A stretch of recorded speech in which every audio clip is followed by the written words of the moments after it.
Hello and welcome to Kabbalistic Astrology, the world's weekly forecast. We are Matt Taylor and my name is Nicole Ercolani. We speak about the weekly world astrology forecast through Kabbalistic Astrology, including energies and spiritual tools. And get yourself up to date in order to serve the consciousness amongst the world's changing tides. Hi, Matt. How are you this week? I'm very well. How are you? I am very good. Thank you so much. I feel Great. blown away by the new moon and what's just happening energetically. Yes. Really interesting. You can feel a difference, in the energy. Totally. Yeah. Totally. Yes. Well, let's talk about it.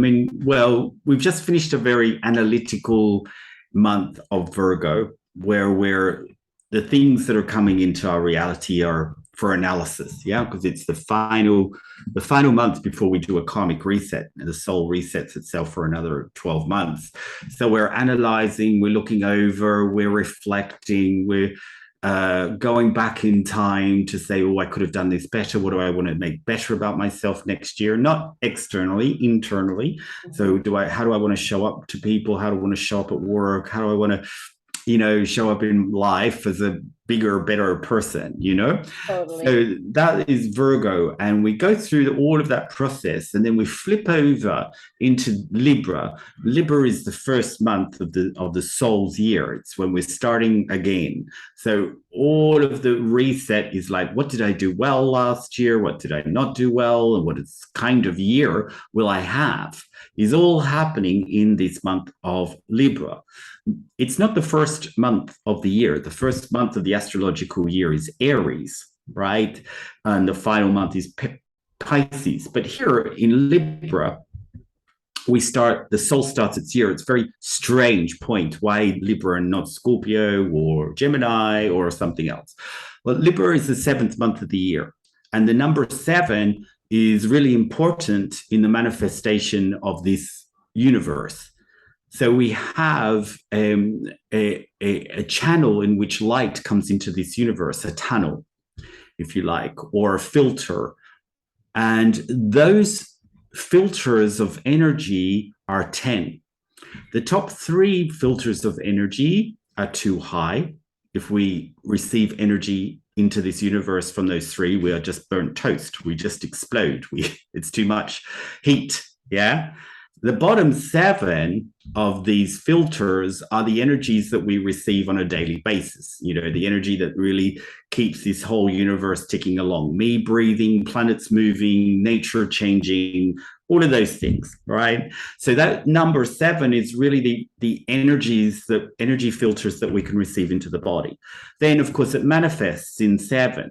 So the 7th planet in our system is Saturn, and that's the furthest one the eye can see. It's very symbolic. Mm-hmm. I can see as far as 7. It has 7 rings. It's Saturn. It connects to Saturday, which is the 7th day. We have 7 days of the week. Wouldn't it be lovely if we had 10? Or some people might want 4. Why do we not have that? Why do we have 7? Because 7 is energetic packaging. 7 oceans, 7 continents, 7 music notes, 7 colors of the rainbow. All these frequency construction kind of basic things are all modeled on 7. So in the 7th month, we are now shifting into the new year, and it's represented in the sky. Libra is represented by balance or court, or legalities. It's the scales weighing things up. And what it's actually happening is it's weighing up our soul. What kind of things did you do well last year? What kind of things do you need to do better this year? What kind of karma do you need to go through? So this is all happening in this month. It's very interesting. What is the consciousness? So really in the month of Libra, we are lifted way, way up high. This is a month where we feel the unity, we feel the blessings, we feel all the possibilities. I can feel my best me. And that is what we need to live in the month of Libra. My endless possibilities, who I am, what sort of blessings do I want to see this year? Because how we set up our consciousness in this month is what we will see by the time we get round to the end of the soul year. So we're really living into the endless possibilities. That's where we're wanting to go. into blessing mode. What, who can I really be, and what kind of things can I really create, and what kind of things can I really manifest and really be in our blessing and abundance.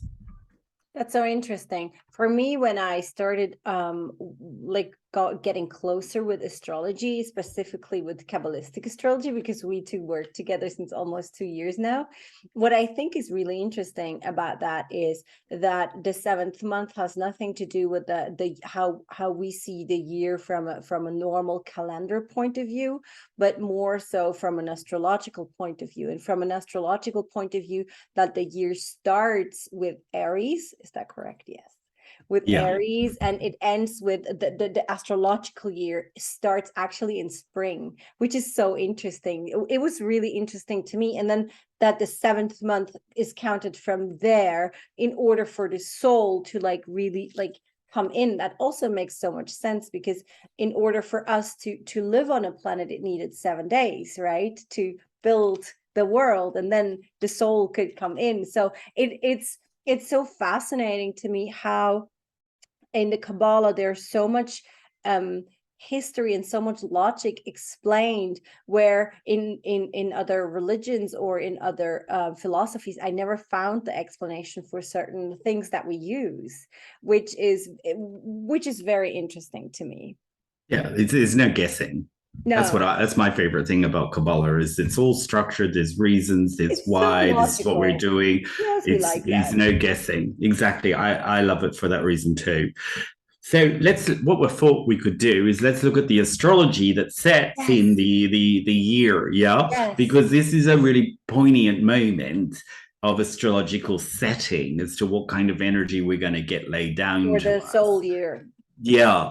Now, just to reiterate that what we're doing is we're trying to be above the astrology, so we're not influenced for it, but it's still good to be conscious of it, so we know what we're working with, right? Okay, so I think the first one for me is the Saturn-Uranus square. We've been having Saturn-Uranus squares on and off since January 2021, so nearly over 18 months. Now, the first one was when Donald Trump lost the election, and all those Americans stampeded or protested or whatever it was, what do you want to call it, went in by a big crowd into the parliament, right, in the States. So this is a typical Saturn-Uranus square in many ways. There's many themes to this. One is the passing from old to new.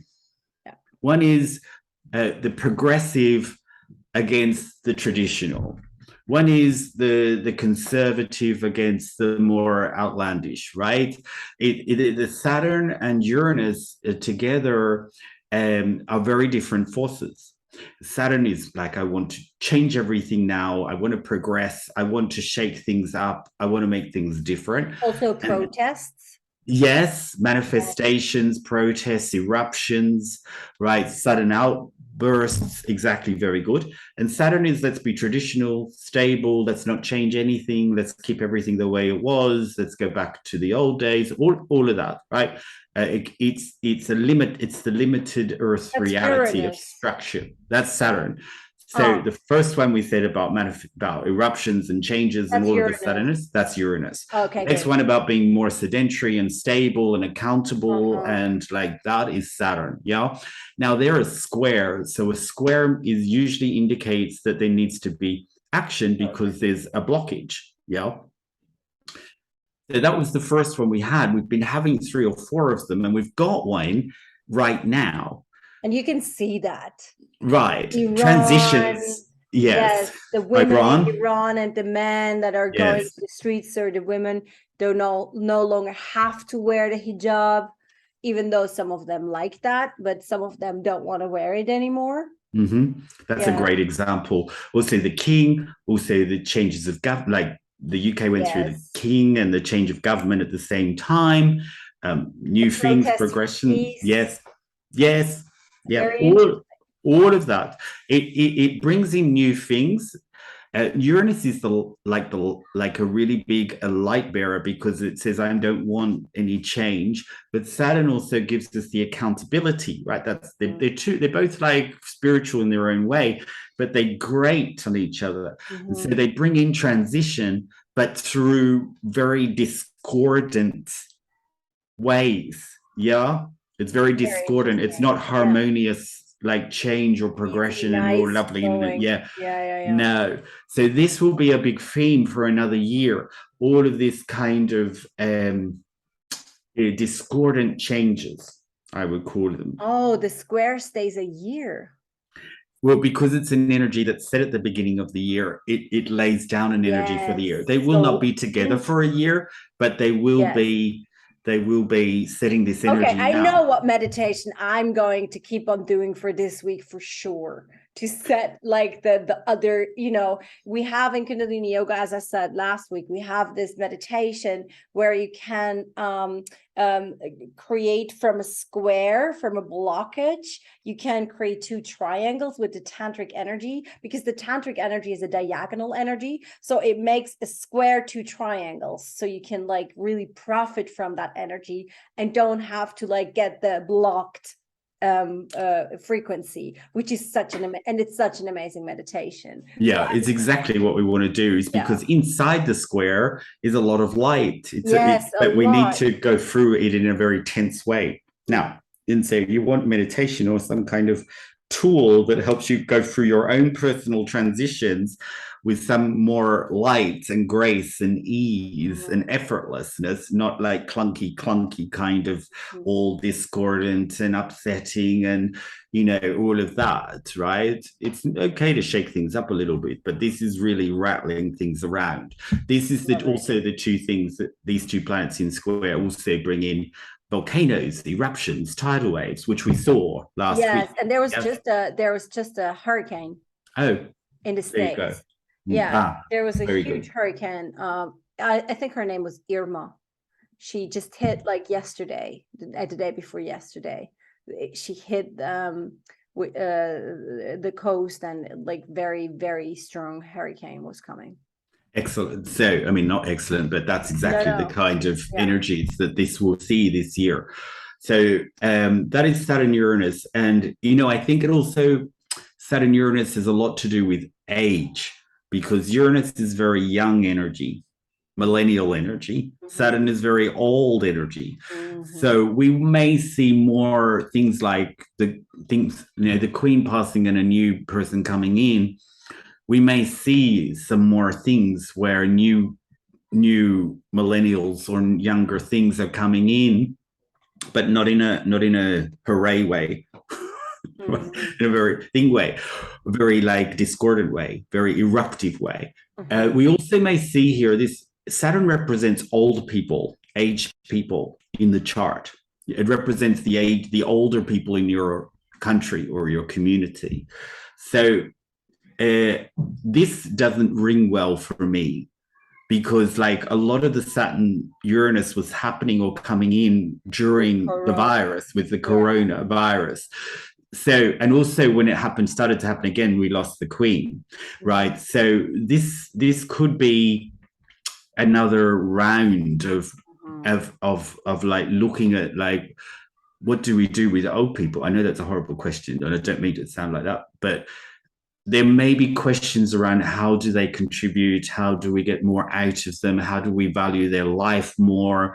When we lose something, we tend to start looking at something. So there could be a big discussion around aged care, social care. What are we doing for older people? How are we looking after ourselves in old age? Energy crisis. Now that's a big one. That's a big threat to older people. Exactly. That's a great one. So yeah, that could be part of this Saturn Uranus. They cannot afford the electricity bills anymore, the gas bills, because with their rent that they're getting, they can like afford barely, especially in Germany and some parts of France, Spain, Italy. They with their rent that they get, they can afford like just to pay the things that they could pay so far. But now the price is going up, and now like this winter coming up, this will be a huge discussion for the older people. How can they afford their life costs? Like, Yeah. how is that even possible for them? Because they cannot go and have another job or have I don't know, the government paying for them or whatever. So like this will be like huge, I'm sure. Yes. Well, in England, they're setting up warm spaces. Oh wow. Yeah. So you Okay. go leave your house and you go down to this community warm Oh space. wow, that's Yeah. so So I mean, bad. like I it's didn't not know. looking good because No, it's not. they're not giving any money to anybody. Yeah. So I mean, there's all sorts of weird things going on, you know, with this already that we need to prepare for or think about or you know, protect ourselves from. Okay, here as we move on from that, so we're talking about From that changing positive order. news. Yeah. We're talking about things like really changing and erupting and being Yeah. disruptive. But also, what we see is there is an asteroid called Sedna. Sedna is in the archetype, the goddess or the god that loses a limb or an arm or a wing. You know, all of these stories in Greek mythology where something is cut off or dismembered or lost, and then it grows back. You know all those stories where his wing grew back, or then he was handsome, or she lost this leg and it grew back, and she, you know, all of those dismemberment, like Greek mythology things. Now, this is the asteroid that rules over this, right? It's creating new orders through dissection.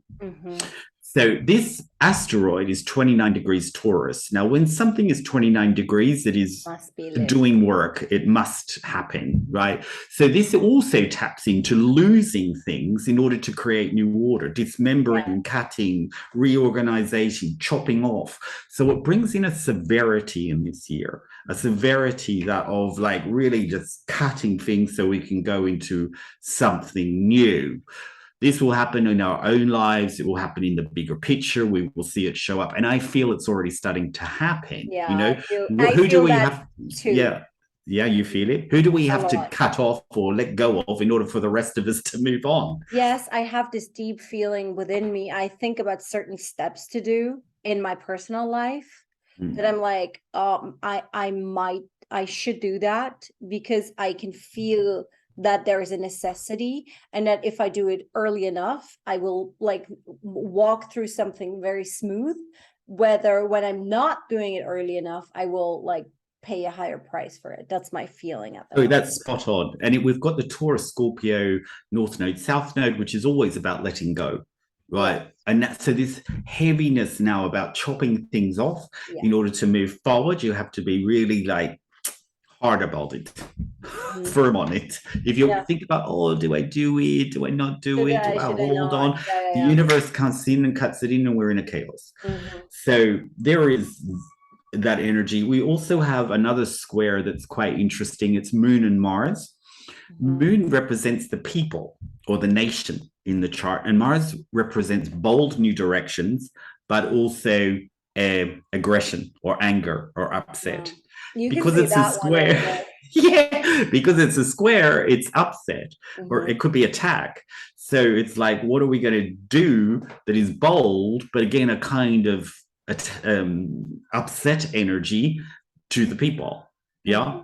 So this again causes a kind of stir up, an attack, a penetration into the standard orders of things, the way things normally operate, to the masses. So this, I think you're right. It's like Iraq. It's like Iran or Iraq. Is it Iran? Iran. It's like something so upsetting the people. It's discording. It's hundreds of years of or thousands of years of religion, and it's it's that. So we will see more things like with those themes in the world, but also in our own lives. Like at the moment, there was this girl. She had a discussion with the police in Iran, and they beat her because she wasn't wearing her hijab. And it's mandatory for all women, no matter the religion in Iran. When you arrive, you have to wear a headscarf.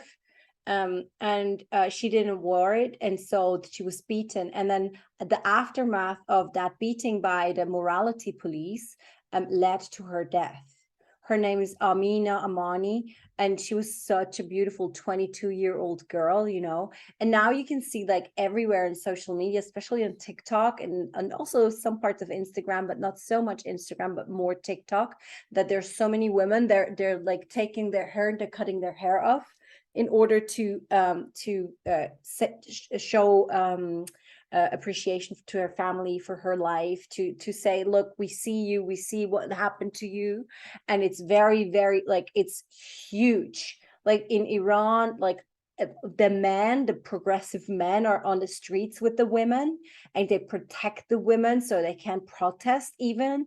It's like, it's so beautiful. And but the change is now, like, really, they want the change to happen. They want because in Iran at the moment, it's still the case that that the government is highly led by this very conservative Islamic law. And it's not that's usually not a problem, because if everyone is free to do whatever they want, that wouldn't be a problem. But the law is coming from the religion. And so it's really, really difficult, because Iran was a very free country. If you look at pictures from Iran in the 70s, early 80s, women were never wearing hijab. Like, it was very progressive, it was very free, it was very, very the whole society was very, very Western and very beautifully liberated. And there were, of course, women wearing the hijab because there were Muslims, and it's their choice in Islam if they want to wear the hijab or not. It's between them and God. And nobody can tell a woman, of a Muslim woman, if she should wear it or not. It's her decision between her and God.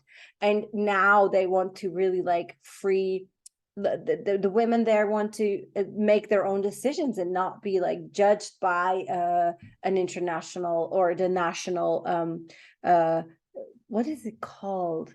It's like something like morality police, I think, is the name, but I'm not quite sure.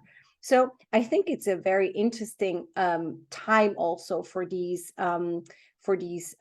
uprisings, because it is apparently, we in the West, we don't really understand. Like, if you haven't traveled Middle Eastern countries or Arabic countries, you don't know a lot about it, because the picture we have in the West is really not even close to what I've experienced, for example, as a person when I travel these countries. So it's very, very interesting. And Persia as well is, like, so different to the Arabic countries. Iran is a Persian country, and it's even more different than Arabic countries. So yeah, it's really, it's time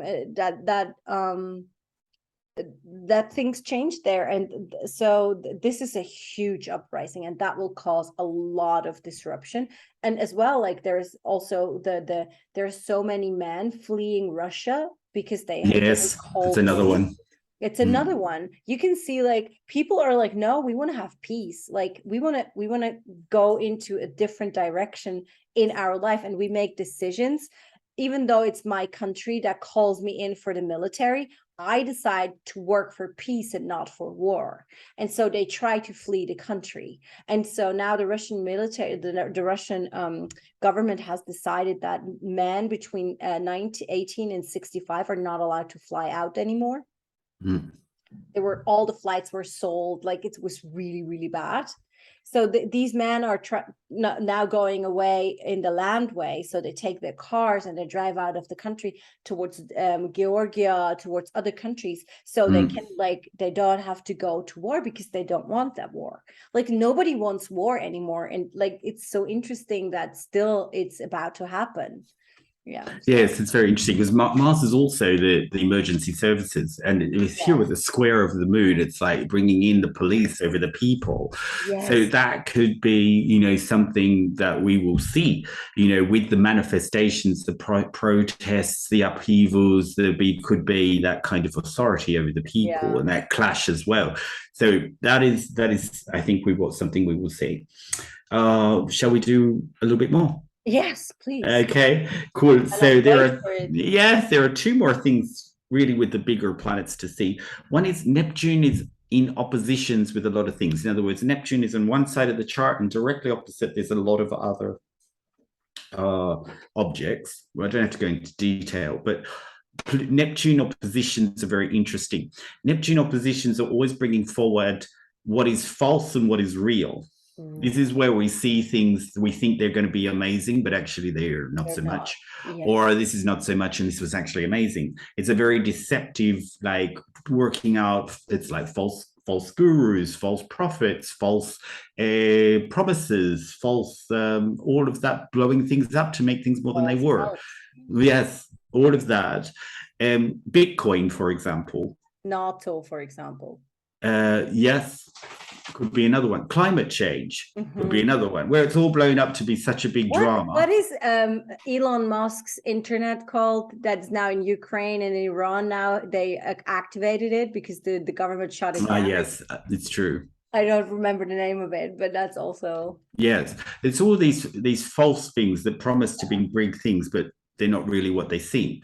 So watch out for, I mean, there's degrees of truth in all of them. I mean, of course, but they're things that are blown out to be more than what they promise. That's what we've got to watch for, because Neptune is very spiritual, but it's also very illusionary.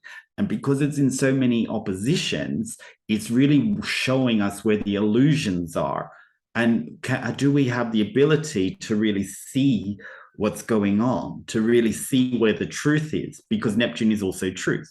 So this is oppositions at work. What's the truth? What is not the truth? Yeah, what is blown up, and what is the real part of it? You know, that's so interesting. So we know that people are messy and dirty, and we've been polluting the planet, right? But how much is of that is affecting, and how much isn't? So I went back and I looked from when weather was first recorded in 1880 to now. And in 1880, the weather was 0.6 degrees colder than the average of the Earth, right? So then we went from the 1950s to 1980s, it was on average.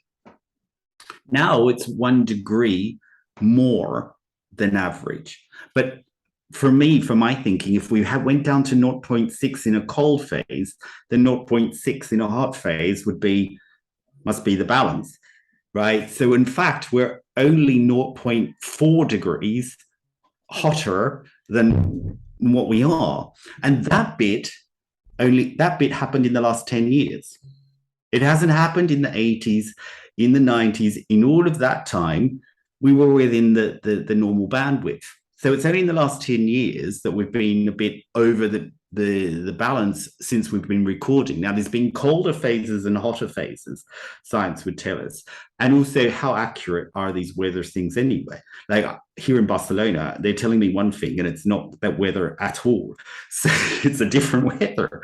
So here, I'm not saying that there's not climate change. I'm not saying that at all. But we have to work out what is real in this situation, because people are going to make politics out of it. People are going to make money out of it. People are going to blow it up so that they can profit from it. Yes. So this is a year when a lot of these real things and illusionary things are going to be clearer to us, but we have to be able to really see. Yeah, and I think with the energy crisis that is currently, especially in Europe, like in the States, that's not a thing so much at the moment, but it probably might be as well. Very soon, but like at the moment, it's very interesting to see that what I think will come with the energy crisis is they will, like, diesel will be very expensive. You cannot drive the cars. You will only have trains. You will not have heated housing. You will like all the things will go down, and the emission will also go down. And then you can instantly see like you can instantly see. I mean, even when we were, this graph showed what happened when we were all in lockdown, and we went back, it dropped down so quickly. So it's very easily quick with a few kind of restrictions. We go back down into the safe zone quite quickly. Of course, the climate and the planet takes a long time to recover from that, but you can see. What I also feel with Neptune, like what just came in before when you were speaking about Neptune and his role this year for the soul, is I personally feel that this year, for me at least, is a year of high spiritual work as well. Like I feel that there is a certain opening which was always there, of course, but which is like even there more now than ever. And I feel that this opening, what it really does is it blows away the steam. So reality can come through, because I feel like with all the false teachers, with all the, you said, like, how can people see, how can you see, how can like people know? And that's the fascinating thing about this Aquarian age, which according to my teachings in Kundalini yoga is coming in now until 2036. Like this is the last bit that's like really coming in. And what's really interesting is they say the Aquarian age is the age of experience. Like nobody can tell you that something is the thing if you don't experience actually something within your body. And I think that is the big thing about this Neptune storyline that's currently going on. If you are like not sure with something, if you feel like, oh, is this true or is this not? Oh, like go within, feel into your body and feel like, make an experience with things, and then see where that takes you and trust your experience. Like go with that, because then because it's you within you at the moment. Like this is the Aquarian age. It's a somatic age. It's the age of kinesthetics. It's the age of feelings. It's the age of actually like really going deep. And when something feels good and you feel like, oh yeah, this is like giving me something I've never experienced before, or this is giving me something. This is what I have with meditations. I do meditations and sometimes I'm like, oh no, that didn't do anything for me, or I didn't like that one, or I don't like that teacher. And then This is a good example. and then there are teachers that I do meditation with them and I'm like, oh, what the fuck? Like, wow, what is that? And I personally only go with that. I trust my own vibes and my own, also with people. If I feel shifty around you and you give me the nicest words and the best wishes and yada yada yada, but my feeling, the vibe you give me is not pure, I'm not going with it. And I think this is the main change now, and this is Aquarian age kicking in, like on this Neptune level, is like you trust the vibe. Like I had during when I used to work in corporate, like I had people around me smiling at me and telling me nice words, but the vibe was shit. And I always knew what was going on. So, and I think this is the big teaching for everyone at the moment. Trust your gut. Yes, that's it. You have to have something that gives you a GPS system for the truth. Oh, yes. Yes, beautiful. Thank you. The final one is Pluto is doing a lot of trines. Trines are very easy energy, gliding energy, flowing energy. So Pluto is the transformer, the power. So here we will see transformations around power. I think this year is really a lot of changes in cutting things, letting things go, getting rid of things, what's not real, get it out, bring in the new things, bring in the stuff. Not easily. Pluto said bringing it in easily, like getting you to be able to go down into things and really do it. But there's still the Saturn Uranus that is not making it kind of completely like, oh, this just changed so well. It's a lot of disruption at the same time. Pluto allows us to go in and really transform deeply, to see underneath, to go in deeper. So we do have Pluto's help this year in really being able to go down into the depth and bring out the light. That is like what Pluto does. It goes into all the darkness and brings out the light. So it starts the year with a lot of trines and like bringing things up that maybe we don't want to see or we don't want to experience, but it's there. Pluto always helps us clean things out.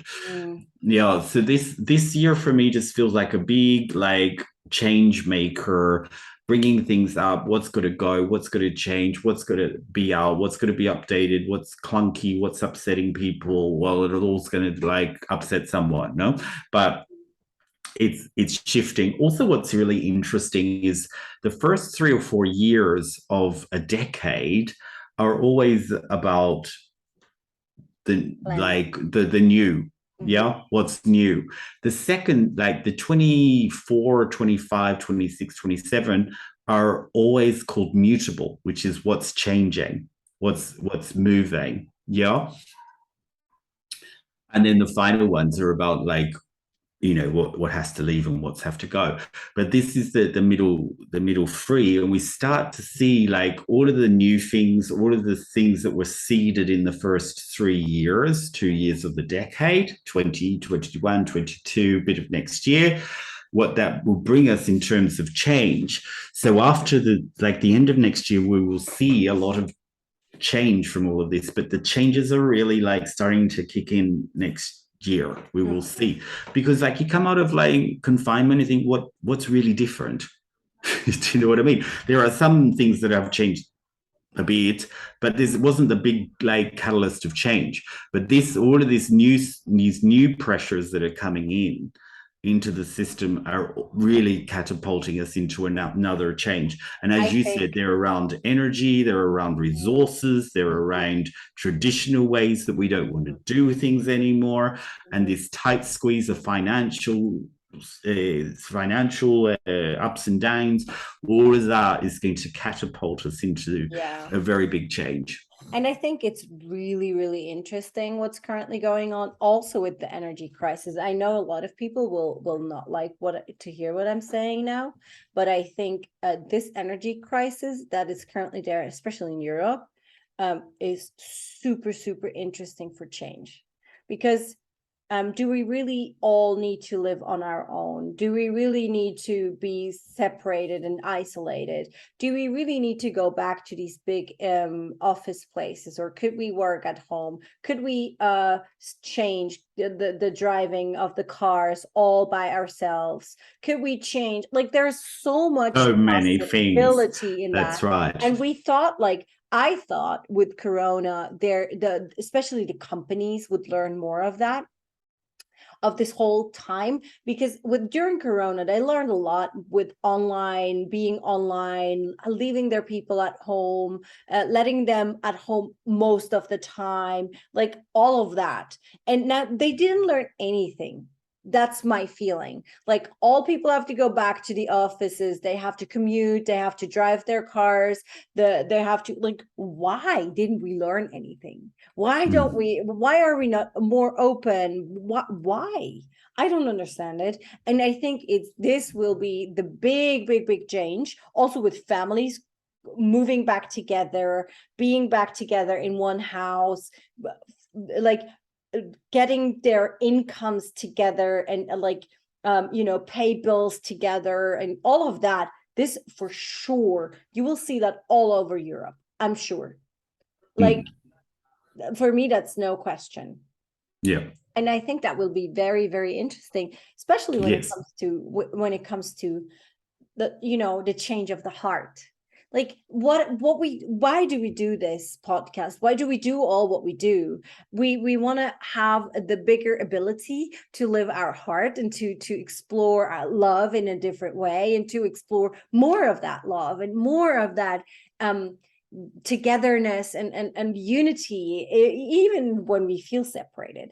And I think this is a huge opportunity for family systems to heal on a very, very deep level. So yeah, that's my beautiful. I see the positive. I love that.